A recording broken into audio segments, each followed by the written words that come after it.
नमस्कार दोस्तों, स्वागत है आप सभी का आपके अपने इस यूट्यूब चैनल पर जिसका नाम है ज्योग्राफी बाय अनूप सर। मैं हूं अनूप उपाध्याय। स्पेस एक्स की स्टारलिंक भारत में इंटरनेट की दुनिया बदलने आ रही है। एयरटेल के बाद जियो ने भी स्पेस एक्स से डील कर ली है। देश में सैटेलाइट इंटरनेट मिलने लगेगा और मस्क की कंपनी जो कि दुनिया की सबसे बड़ी नेटवर्क कंपनी है, उसने रिलायंस जियो और भारती एयरटेल दोनों के साथ जो है वो समझौता कर लिया है। यानी कि कुल मिलाकर मैं कहूं कि स्पेस एक्स ने रिलायंस जियो और भारती एयरटेल से जो है वो समझौता किया है और इसके तहत स्टार लिंक की हाई स्पीड सैटेलाइट इंटरनेट सेवा पूरे देश में मिलेगी।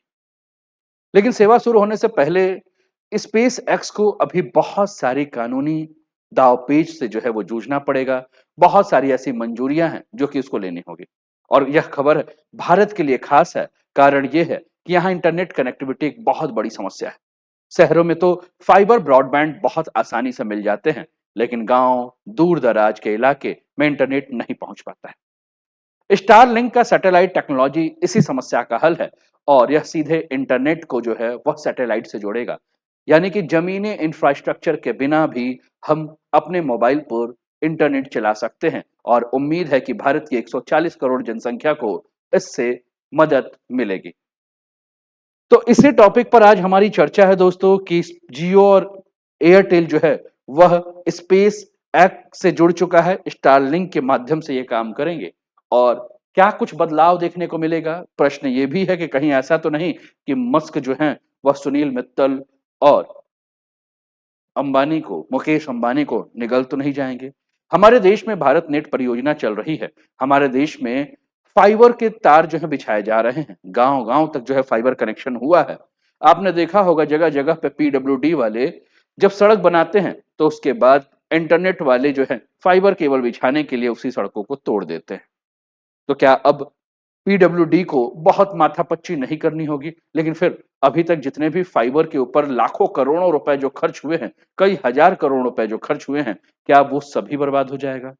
भारत के प्रधानमंत्री का सपना कि घर गांव, एक एक गांव जो है वो इंटरनेट के माध्यम से जुड़ेगा, हर व्यक्ति इंटरनेट के माध्यम से जुड़ेगा, वह सपना कहां तक पूरा होगा? इन्हीं सारे मुद्दों के ऊपर चर्चा करेंगे। चैनल पे पहली बार है तो चैनल को सब्सक्राइब करके बेल आइकन दबा दीजिएगा कि यहाँ आने वाले हर वीडियो का नोटिफिकेशन आपको टाइम पर मिल सके। दोस्तों, आपके प्यार, आपके सहयोग और आपके साथ के चलते ही ये चैनल जो है धीरे-धीरे आगे बढ़ रहा है, लेकिन आपको अपना साथ जो है वो बनाए रखना है। तो अगर चैनल पर पहली बार है तो खुद तो सब्सक्राइब कीजिए ही, अपने मित्रों, शुभचिंतकों से भी इसे सब्सक्राइब कराइए। चलिए आगे बढ़ते हैं दोस्तों। जियो और एयरटेल दोनों ने अपनी अलग रणनीति से स्टारलिंक को आगे बढ़ाने का जो है वह जिम्मा संभाला है। एयरटेल अपनी मौजूदा सेवाओं के साथ इसको जोड़ेगा और जियो जो है इसे अपने ब्रॉडबैंड सिस्टम के साथ जो है जोड़कर आगे चलेगा। हालांकि स्टारलिंक को भारत के सख्त नियमों का जो है वो खासा सामना करना पड़ेगा और इसकी कीमत भी आम आदमी के बजट से काफी ज्यादा है। इसलिए स्पेस एक्स को भारत के लिए अलग कीमतें जो है वो तय करनी होगी और देखना ये भी होगा कि स्टारलिंक भारत के टेलीकॉम सेक्टर में क्या बदलाव लेकर आता है।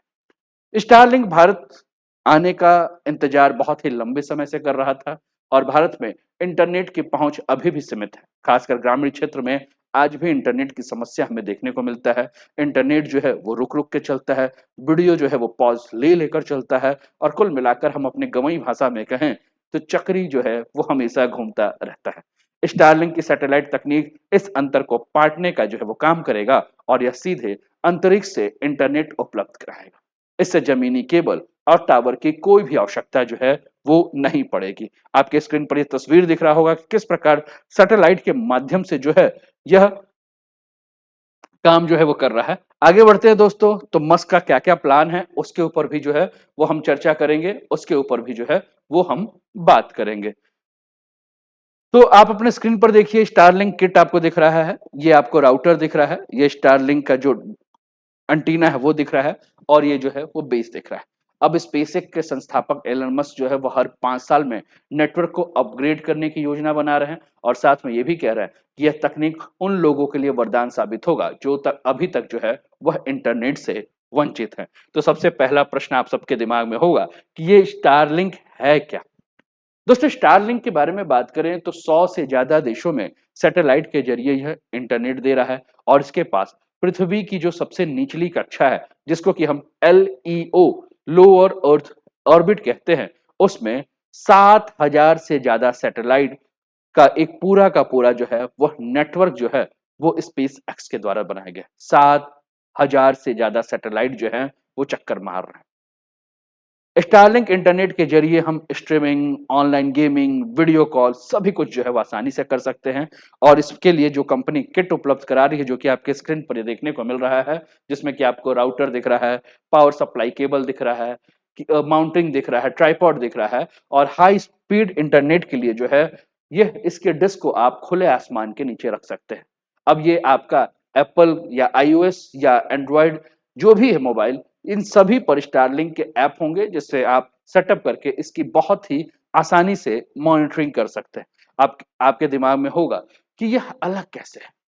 दोस्तों जियो और एयरटेल की जो कंपनियां आपको इंटरनेट प्रोवाइड करती हैं वह फाइबर ऑप्टिकल्स या मोबाइल टावर के माध्यम से इंटरनेट प्रोवाइड करती हैं, लेकिन स्टारलिंक सैटेलाइट नेटवर्क के ऊपर आधारित है और यह छोटे उपग्रहों, ग्राउंड स्टेशनों और यूजर टर्मिनल के जरिए जो है काम करती है और इसके लिए फिजिकल इंफ्रास्ट्रक्चर यानी कि सड़क के किनारे अ, खोद कर जो है वो फाइबर केबल बिछाने की आवश्यकता नहीं है। तो स्टारलिंक क्या है? तो स्टारलिंक स्पेसएक्स की सैटेलाइट बेस्ड इंटरनेट सर्विस है। यह लो अर्थ ऑर्बिट में हजारों सैटेलाइट के नेटवर्क पर काम करती है। इसका मकसद रिमोट और ग्रामीण इलाकों में हाई स्पीड इंटरनेट पहुंचाना है।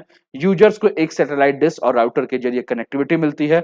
यह 25 एमबीपीएस से लेकर 220 एमबीपीएस तक का डाउनलोड स्पीड जो है वो ऑफर करती है।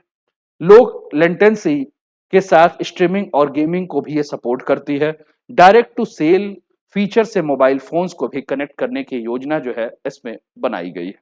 कंपनी 100 से ज्यादा देशों में सर्विस प्रोवाइड कर रही है। स्टारलिंक को ब्रॉडबैंड कहा जाता है क्योंकि यह हाई बैंडविड्थ होता है। भारत में लॉन्च के लिए रेगुलेटरी अप्रूवल का अभी भी इसको इंतजार है।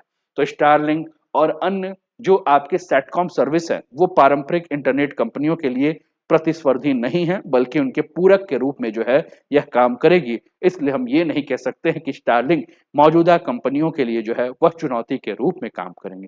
हालांकि इनकी लागत बहुत ज्यादा है और स्टारलिंक को अपने प्लान जो है वह मौजूदा ब्रॉडबैंड के मुकाबले अगर हम बात करें जो कि 18 गुना महंगा है तो अगर भारत में लाना है तो भारत के हिसाब से अपने रेट को तय करना होगा और सरकार चाहे तो डिजिटल इंडिया योजना में यूनिवर्सल सर्विस ऑब्लिगेशन फंड का इस्तेमाल करके इनके कीमतों को कम करने में मदद कर सकती है। अब इससे भारत के भविष्य के बारे में अगर हम बात करें तो भारत का भविष्य कैसा होगा तो एक रिपोर्ट है जिसमें कहा जाए कि जनवरी 2024 तक स्पेस एक्स के 7,000 स्टारलिंक सैटेलाइट जो हैं वो हैं जो इस समय आपके लोअर अर्थ ऑर्बिट में है और इसको लेकर अगर हम बात कर रहे हैं तो एयरटेल जियो की योजना ये है कि एयरटेल स्टारलिंक को अपनी मौजूदा सेवाओं के साथ जोड़कर ग्रामीण इलाकों में इंटरनेट पहुंचाना चाहती है। वही जियो स्टारलिंक को अपने ब्रॉडबैंड सिस्टम में शामिल करके इसे अपने रिटेल ऑनलाइन चैनल के जरिए जो है वो बेचेगी। रिलायंस जियो के ग्रुप सीईओ मैथ्यू ओमान ने कहा है कि हर भारतीय चाहे वो कहीं भी रहे उसे सस्ता और हाई स्पीड ब्रॉडबैंड मिलेगा और यही जियो की प्राथमिकता है।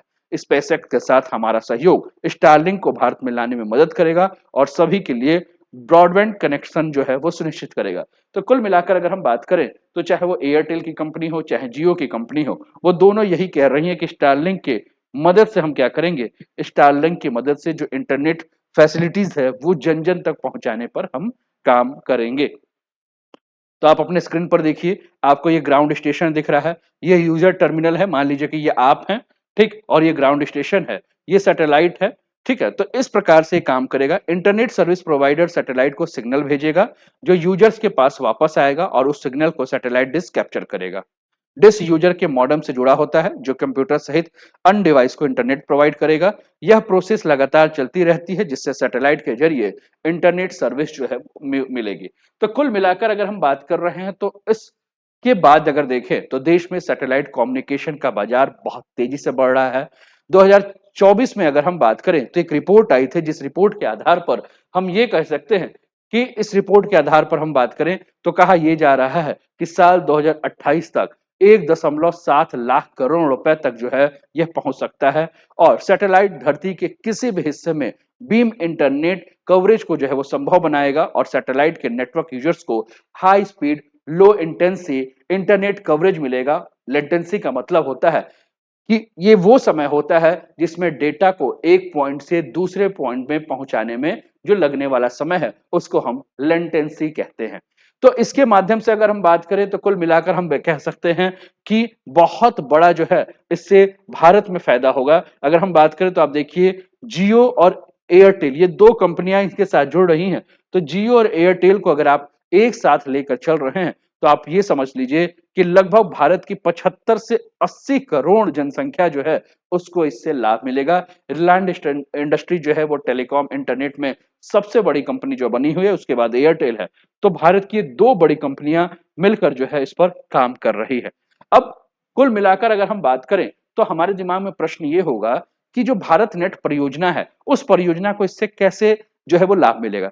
दोस्तों भारत सरकार में अगर हम बात करें तो जैसे इस टॉपिक को स्टार्ट करते ही हमने कहा कि प्रधानमंत्री की एक योजना है जो कि भारत नेट परियोजना था, जिसका मुख्य उद्देश्य था कि ब्रॉडबैंड को जो है वो हाई स्पीड बनाया जाए, पब्लिक इंटरनेट को जो है वो मतलब कुल मिलाकर सभी के लिए इंटरनेट जो है वह एसेसेबल बनाया जाए, इंफॉर्मेशन को सभी जगह पहुंचाया जाए, यूनिवर्सल एसेस फोन बनाया जाए, ई गवर्नेंस, ई क्रांति, आईटी फॉर जॉब जैसे सुविधाओं का जो है शुरू किया जाए। तो कुल मिलाकर अगर हम बात करें तो इन योजना के माध्यम से बहुत सारा लाभ मिलेगा, क्योंकि भारत नेट परियोजना के लिए अगर हम बात करें तो भारत सरकार ने लगभग 5.6 लाख किलोमीटर ऑप्टिकल फाइबर बिछाया है। इसमें बहुत ज्यादा लागत आती है, इसमें बहुत ज्यादा समय लगता है। भारत की जिस प्रकार से स्थलाकृतियां हैं, जिस प्रकार से अगर भारत के हम जलवायु के बारे में बात करें, जिस प्रकार से सभी भौगोलिक स्थिति के बारे में बात करें, तो जो ये पूरा का पूरा सरकार का जो योजना है कि हम गांव-गांव तक पहुंचाएं, तो हो सकता है कि स्टारलिंक की मदद से जो है भारत सरकार की योजना भारत नेट प्रोजेक्ट को जो है उसमें बहुत ही तीव्र गति मिलेगी। तो आपकी स्क्रीन पर ये डेटा भी देखने को मिल रहा है भारत नेट परियोजना कहां तक चल चुका है। इसके अलावा जो है आपको ये टॉपिक समझ में आया होगा। कैसा लगा ये टॉपिक जरूर बताएं। वीडियो पसंद आया हो तो लाइक कर दीजिए, चैनल को सब्सक्राइब कर दीजिए और अपने विचारों को अपने फीडबैक के माध्यम से, कमेंट के माध्यम से हम तक पहुंचाएं। अपना ध्यान रखिए, स्वस्थ रहिए, मस्त रहिए, तंदुरुस्त रहिए, हंसते खेलते मुस्कुराते हुए जीवन का आनंद लीजिए। जय हिंद, जय भारत।